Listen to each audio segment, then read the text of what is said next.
আসসালামু আলাইকুম রহমতুল্লাহি ওবরকাতুহু। সম্মানিত দর্শক, বর্তমান সরকারের সঙ্গে বিএনপির যে সম্পর্ক, এই সম্পর্কটা আমরা সবাই জানি এটা একটা অহিনকুল সম্পর্ক এবং দা কুমড়ার সম্পর্ক। বিএনপি এটা মুখ ফুটে কিছু বলছে না, আবার সরকারও কিন্তু মুখ ফুটে সামান্য হালকার মধ্যে কিছু বলেছে।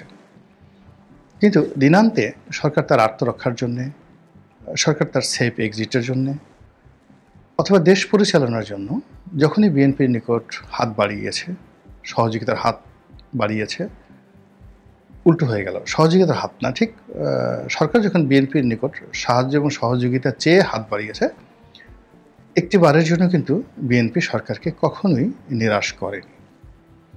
কিন্তু তারপরেও বিএনপিকে নিয়ে সরকারের যে ভয় এবং আতঙ্ক চরমে। বিএনপিকে ধ্বংস করার জন্য, বিএনপির ইমেজ নষ্ট করার জন্য, বিএনপির মধ্যে আতঙ্ক ছড়ানোর জন্য সরকার এবং সরকারের যে সকল মেশিনারিজ রয়েছে, যেগুলো মূলত রাষ্ট্রের মেশিনারি, নানা গোয়েন্দা সংস্থার তৎপরতা এবং বিএনপি নেতাদের চরিত্র হননের জন্য নানা রকম কূটচাল, সেটা বিভিন্ন গোয়েন্দা সংস্থার সঙ্গে বৈঠক করে তাদের কল রেকর্ড করা, বিভিন্ন বিএনপি নেতাদের, বড় বড় বিএনপি নেতাদেরকে হানি ট্র্যাপে ফেলে দিয়ে এই তাদের যে দুর্বল মুহূর্তগুলো, সেই দুর্বল মুহূর্তগুলো যারা সরকারের কর্তা ব্যক্তি রয়েছেন তাদের কাছে সেই দুর্বল মুহূর্তগুলো যে যাকে বলা হয় ম্যাগনা কার্টা হিসেবে সেগুলোকে ব্যবহার করার জন্য এবং বিএনপিকে অপদস্থ করার জন্য তারা যে সকল কর্মকাণ্ড করে যাচ্ছে, এগুলো সেই প্রাচীন পদ্ধতি। অতিরিক্ত নানা রকম অশান্তির সৃষ্টি করে, ভয় সৃষ্টি করে, আতঙ্ক সৃষ্টি করে বিএনপিতে আগামীতে ক্ষমতায় আসবে সেই ইচ্ছা এবং আশা আকাঙ্ক্ষাকে সম্পূর্ণ ধূলিসাৎ করার জন্য যা যা করা দরকার অতীতের মধ্যে করা হচ্ছে। পার্থক্য হলো, অতীতে শেখ হাসিনা এবং তার যারা কর্তা ব্যক্তি রয়েছেন তারা যা কুকর্ম করতেন তার 100 গুণ বকতেন। এটা করব, ওটা করব, মেরে ফেলবো, খেয়ে ফেলবো, তারপর তোকে ধরে আনবো, তোকে বিদেশে পাঠিয়ে দেবো, তোকে জেলে পাঠাবো, আজ মামলা কাল মামলা, ওখানে বোমা, এখানে বন্দুক, ওখানে লাঠিচার্জ, ওখানে রামদা, এই সমস্ত কিছু করে তারা মূলত বিএনপির বিরুদ্ধে বা তাদের রাজনৈতিক প্রতিপক্ষ জামাতের বিরুদ্ধে যে সকল অপকর্ম করেছে তার চেয়ে 100 গুণ তারা বেশি বকেছে। ফলে তাদের কুকর্মগুলো আমাদের নজরে আসতে বেশি। আর এখন দেখা গেল যে সরকার যদি 100টা কুকর্ম করে তাহলে বকাঝকা করছে বা মুখে জানান দিচ্ছে এরকম একটাও না, নীরবে নিভৃতে। এজন্য অনেকেই বলার চেষ্টা করছেন যে এই সরকার একটা বোবা সরকার, চুপচাপ থাকে, তারা বিপদে না পড়লে কথা বলে না এবং নেহায়েত দায় না ঠেকলে কারো দিকে ফিরে তারা তাকায় না। এবং এই যে বোবার কোনো শত্রু নেই, নীরবে নিভৃতে কাজ করার চাইতে আর লাভজনক কোনো কিছু নেই, এই তথ্যটি বর্তমান যে তত্ত্বাবধায়ক সরকার নয়, অন্তর্বর্তীকালীন সরকার ডক্টর মোহাম্মদ ইউনূস, তিনি এবং তার যারা সঙ্গী সাথী তারা করে যাচ্ছেন। কিন্তু তার সত্ত্বেও আওয়ামী লীগের যে চরিত্র, সেই কাজের চেয়ে কর্ম বেশি, কাজের চেয়ে নড়াচড়া বেশি, তারপরে শেষে হম্বিতম্বি বেশি। তো এই জিনিসগুলো মাঝে মধ্যে অনেকে করে ফেলেন। তাদেরকেও যারা এই ফেসবুক কেন্দ্রিক বেশি কাজকর্ম করেন, অর্থাৎ এই সরকারের মধ্যে যে সকল কর্মকর্তা কর্মচারী মিডিয়া বান্ধব বা মিডিয়া পছন্দ করেন কিংবা সোশ্যাল মিডিয়াতে যারা খুব ঘন ঘন উপস্থিত হন, তো তারা যখনই মুখ খুলেন, কথা বলেন, তখন একটা না একটা সমস্যার সৃষ্টি করে, একেবারে শেখ হাসিনার মতো বা আওয়ামী লীগের মতো। এখানে মাহফুজ বলেন, নাহিদ বলেন, সার্জিস বলেন, যারাই বা প্রধান উপদেষ্টা তথ্য সচিব বলেন, যারা এই Facebook related, social media related বা গণমাধ্যম রিলেটেড কোনো কথা বলেন, কোনো কর্ম করেন বা গণমাধ্যমের দৃষ্টি আকর্ষণের চেষ্টা করেন এবং মুখ খোলার চেষ্টা করেন, তখনই একটা না একটা আপদ বিপদে জড়িয়ে পড়েন। এবং তাদের এই আপদ বিপদের কারণে কি হচ্ছে, সরকারও বিব্রত হচ্ছে এবং ইউনূস সাহেবের যে ম্যাট্রিকুলাস যে ডিজাইনগুলো, সেই ডিজাইনগুলো মাঝে মধ্যে প্রকাশিত হয়ে যাচ্ছে। আর প্রকাশ হওয়ার কারণে, গোপনীয়তা না থাকার কারণে দেখা যাচ্ছে তিনি তার সেই যে পরিকল্পনা, সেই পরিকল্পনা থেকে পিছু হটতে বাধ্য হন। তো সেই দিক থেকে যেটা বললাম যে বিএনপি সম্পর্কে তাদের যে চিন্তা এবং চেতনা, তারা মুখ ফসকে প্রায় বলে ফেলেন মূলত বিএনপিকে অপদস্থ করার জন্য। কিন্তু কালের বিবর্তনে যেটি হয়, তারা যে কথাগুলো বলেন সেই কথাগুলো আবার তাদের বিরুদ্ধেই বুমেরাং হয়ে যায়। আপনারা এর আগে একবার দেখেছেন যে কে যেন এনসিপির হতে পারে বা সরকারের কর্তা ব্যক্তি হতে পারে, একবার বলেছিল যে বর্তমান যে সংকট, আমাদের দেশের যে সংকট, এই সংকটের মূলে রয়েছে মূলত বিএনপি। এর কারণ হলো আমরা দীর্ঘমেয়াদে একটি জাতীয় ঐক্যমত্য করে আমরা একটা যাকে বলা হয় জাতীয় সরকার গঠনের চেষ্টা চালিয়েছিলাম, এবং সেই সরকারে বিএনপি রাজি হয়নি, এবং এই কারণে আজকের এই সমস্যা। যদি জাতীয় সরকার থাকতো আমরা তো চোখ বুজে 2 বছর 3 বছর 5 বছর ক্ষমতায় থাকতে পারতাম। যদি 60টি মন্ত্রীর পদ হতো, বিএনপিকে 30টা দেওয়া হতো, বাকি 30টি হয়তো আমরা ভাগ করে নিতাম, অথবা বিএনপিকে 10টি বা 15টি দেওয়া হতো, তাহলে তো আজকের এই সমস্যা হতো না। যদি আমরা নুরুল হক নুরুকে শিক্ষামন্ত্রী বানাতাম, জুনায়েদ সাকিকে যদি শিল্পমন্ত্রী বানাতাম বা বাণিজ্য মন্ত্রী বানাতাম, যদি আমরা সেই মুজিবুর রহমান মঞ্জু এবি পার্টি রয়েছেন তাকে ধর্মমন্ত্রী বানাতাম, জামাতের 4-5 জন লোককে আমরা সেই বাণিজ্য মন্ত্রী, শিল্পমন্ত্রী, স্বাস্থ্যমন্ত্রী এগুলো বানাতাম, তারপরে আরও অন্য যে সকল জাতীয় পার্টি রয়েছে, যেটা মুস্তফা জামাল হায়দার, তাকে যদি একটা মন্ত্রিত্ব দিতাম, এভাবে যারা ওই ঐক্যমতের বৈঠকে যান এবং বিভিন্ন রকম ক্যাওয়াস হাউকাও এই জিনিসগুলো তৈরি করেন, তাদেরকে যদি এইভাবে গুনে 30টি মন্ত্রণালয় দেওয়া হতো, তাহলে তো এই সমস্যা সৃষ্টি হতো না। আবার বিএনপি যে সমস্ত লোকজন আছেন, ধরুন মির্জা আব্বাস, মির্জা ফখরুল, ডক্টর মঈন খান, তারপরে সালাউদ্দিন সাহেব, এরকম ধরেন 15 জন 20 জন যারা আছেন, বিএনপির আসলে এরকম মন্ত্রী হওয়ার মতো 20 থেকে 25 জন এই মুহূর্তে নড়াচড়া করছেন না। তো এরকম 20-25 জন লোককে যদি মন্ত্রী দেওয়া হতো, তাহলে তো আসলে কোনো কিছু সমস্যা হতো না। চরমোনাই বলেন, তারপরে মামুনুল হক বলেন, মামুনুল হককে পর্যটন মন্ত্রী বানানো হতো, তারপরে চরমোনাই পীর সাহেব আছেন, তাকে যদি প্রাথমিক এবং গণশিক্ষা মন্ত্রী বানানো হতো, এটা অসুবিধা কি? কোনো অসুবিধা তো ছিল না। তো এইভাবে যদি মিলে তাল করে একটা কাজকর্ম করা হতো, তাহলে তো আমাদের এই সমস্যাগুলো হতো না। একটা সুন্দর কথা, এবং এই কথায় জনগণ উদ্বেলিত হবে।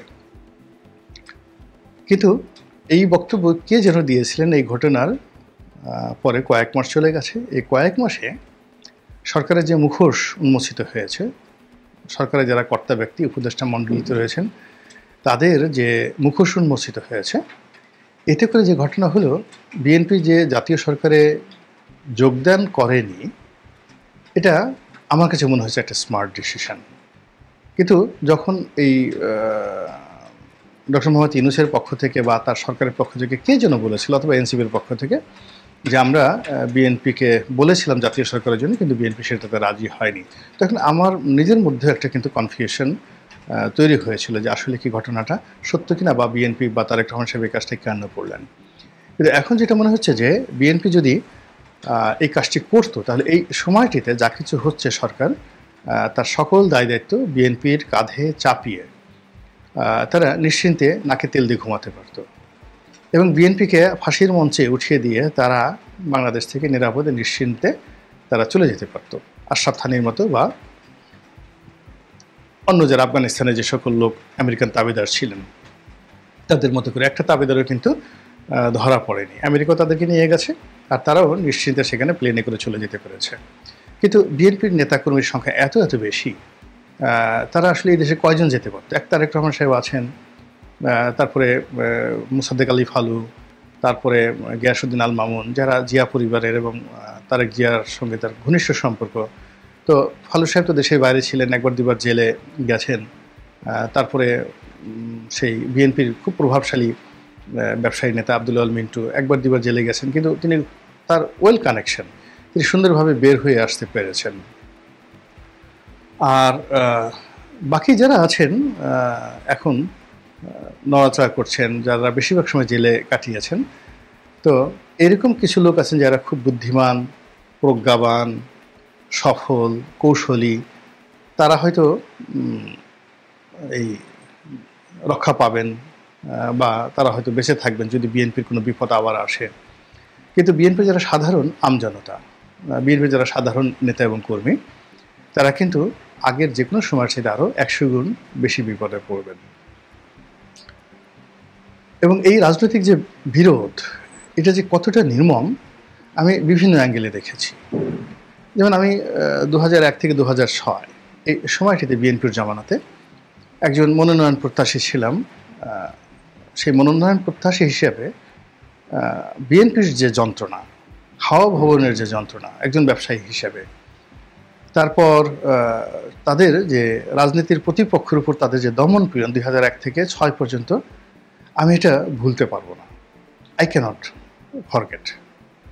আবার আওয়ামী লীগের এমপি হিসেবে ২০০৯ থেকে ১৪ পর্যন্ত, যেহেতু তখন আমার ক্ষমতা ছিল, ফলে ওই সময়টাতে আমার উপর যে আঘাতগুলো এসেছে ওইগুলো আসলে গায়ে লাগেনি। এমনকি আমি জেলে গেছি, ওটাও কিন্তু আমার গায়ে লাগেনি। পুরো রাষ্ট্রযন্ত্র, জুডিশিয়ারি, পলিটিক্যাল যে পাওয়ার, এটা বিভক্ত হয়ে গেছিলো আমাকে কেন্দ্র করে, ফলে আমার গায়ে লাগেনি। কিন্তু ২০১৪ সনে আমার গায়ে আঁচ লাগতে শুরু করলো। আওয়ামী লীগে ছিলাম ২০১৪ থেকে ২০১৮, কিন্তু নীরবে নিভৃতি থেকে শুধু সত্য কথা বলা যাওয়ার চেষ্টা করেছি, লেখালেখি করার চেষ্টা করেছি। ফলে রাজনীতির প্রতিহিংসা না হলেও চাপ, তাপ এবং উত্তাপ আমার উপর ছিল। কিন্তু যখন আমি বিএনপিতে আসলাম, তখন আমি এতটা টার্গেটে ছিলাম যে কোথাও যদি আমাকে পাঠানো হতো বিএনপির, একেবারে ডাইরেক্ট শ্যুট করে দেওয়া হতো। বিএনপির অনেকগুলো প্রোগ্রাম, বরিশালে প্রোগ্রাম হয়েছে, পটুয়াখালীতে প্রোগ্রাম হয়েছে, তো সেখানে আমি যাইনি বিকজ আমি জানতাম যে ওখানে যারা যারা গেছেন তাদেরকে টার্গেট করা হবে না।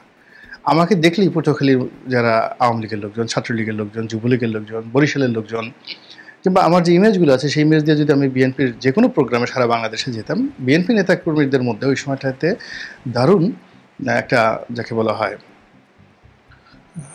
জাগরণ হতো। কিন্তু আমি বা আমার সঙ্গে যারা থাকতেন তাদের আরও অনেক হাজার হাজার মামলায় আসামি হতে হতো।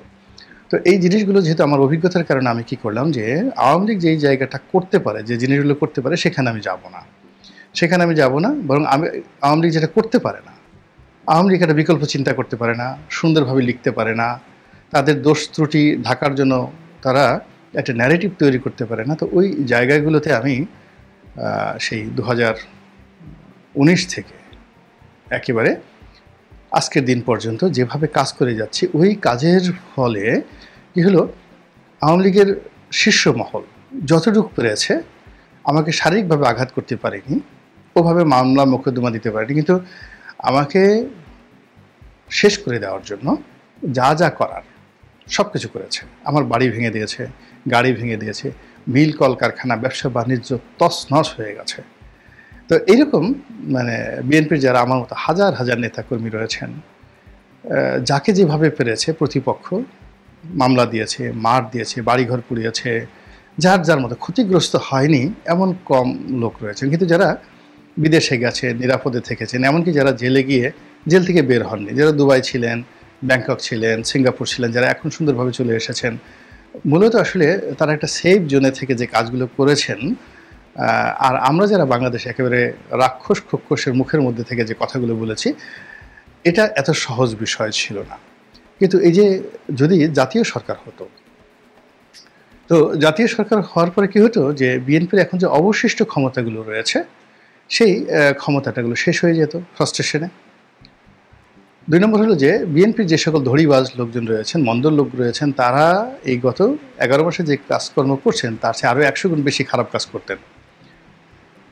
এবং সরকার তাদের লোকজন থাকলে তারা জামাতের সঙ্গে, এনসিপির সঙ্গে পাল্লা দিয়ে মন্ত্রণালয় দখল, এই ভিটে মাটির দখল, মানে এটা একটা জাতীয় সরকার না বলে একটা জাতীয় লুটেরা বাহিনী তৈরি হয়ে যেত। এবং সেই কাজটি বিএনপি যারা শীর্ষ নেতৃবৃন্দ তারা করেনি, তারা বুঝতে পেরেছেন। এই কারণে আমার কাছে মনে হচ্ছে যে বাংলাদেশে আজকের এই খুব অল্প সময়ের মধ্যে আমরা সরকারের যে মুখোশ এটা দেখতে পাচ্ছি।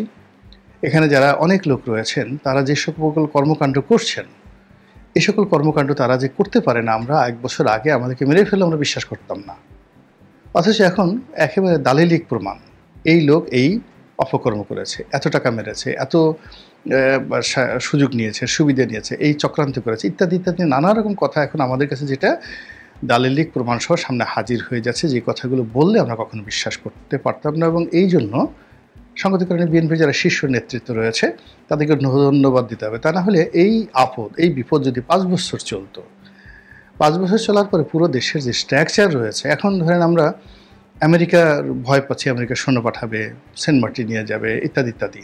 তো তো এগুলো আসলে আমেরিকা বাংলাদেশে ওখান থেকে এসে এতটা দখল করতে পারবে না, কিন্তু যদি দীর্ঘমেয়াদে 5 বছরে বাংলাদেশে মৌলবাদ বৃদ্ধি পায়, সীমান্ত উত্তেজনা দেখা দেয় এবং এখানে বাংলাদেশে যদি নানা রকম জঙ্গিবাদী গ্রুপের সৃষ্টি হয়, তাহলে আমাদের দেশের মধ্যে গৃহযুদ্ধ শুরু হয়ে যাবে, সীমান্তে ভারত শক্তি প্রয়োগ করবে এবং আমেরিকা, ইউরোপ যারা আছে তারা এই জঙ্গিবাদকে দমন করার জন্য একটার পর একটা নিষেধাজ্ঞা দিয়ে যাবে। তো এই বিষয়গুলো যাওয়ার আগেই আমরা এই সরকারের যারা কর্তা ব্যক্তি রয়েছে তাদের উপদেশ বুঝতে পারছি, উদ্দেশ্য বুঝতে পারছি, তাদের নৈতিক মান বুঝতে পেরেছি, তাদের যোগ্যতা কতটুকু এবং তারা আগামী দিনে যে কয়দিন থাকবেন সেই কয়দিনে কতটুকু ক্ষয়ক্ষতি করতে পারেন এই জিনিসগুলো আন্দাজ করতে পেরেছি এবং সেই অনুযায়ী কিন্তু আমরা নিজেদের মন মানসিকতা প্রস্তুত করছি এবং এই কাজের জন্য আমি মনে করি বিএনপিকে কিছুটা হলেও ধন্যবাদ দিতে হয়। কিন্তু তারা যদি জাতীয় সরকার করে ফেলতো, আমরা একেবারে বিএনপি শেষ না হওয়া পর্যন্ত, যেহেতু বিএনপি একটা বড় দল, আপনি চিন্তা করেন আওয়ামী লীগ শেষ হওয়ার জন্য মানে ক্ষমতাচ্যুত হওয়ার জন্য 15 বছর অপেক্ষা করতে হয়েছে। তো বিএনপিকে যদি কোনো কারণে জাতীয় সরকারে ঢোকানো হতো, সেই বিএনপির 20 জন মন্ত্রী ধরেন বা 30 জন মন্ত্রী ধরেন, তারা সবাই ডক্টর মোহাম্মদ ইউনূসের স্লেভ হয়ে যেত, চাকর হয়ে যেত, কেউ কারো কথা শুনতো না। এবং মন্ত্রণালয়ের সচিব থেকে শুরু করে এরকম আরও যে কে পোস্টগুলো, এই কয়েকদিন আগে যে সমস্ত বিএনপি নেতাকর্মীদের যাকে বলা হয় সংশ্বাস চলতো না, এখন দেখা গেল যে এরকম অপদার্থ হয়তো কোনো মন্ত্রীর 91 সালে কোনো মন্ত্রীর পিএস ছিল, এপিএস ছিল বা কোনো মন্ত্রীর পিআরও ছিল, সেই সমস্ত লোক দেখা গেল যে কোনো একটা সরকারি দপ্তরের পরিচালক হয়ে গেছে, কোনো একটা সরকারি দপ্তরের চেয়ারম্যান হয়ে গেছে।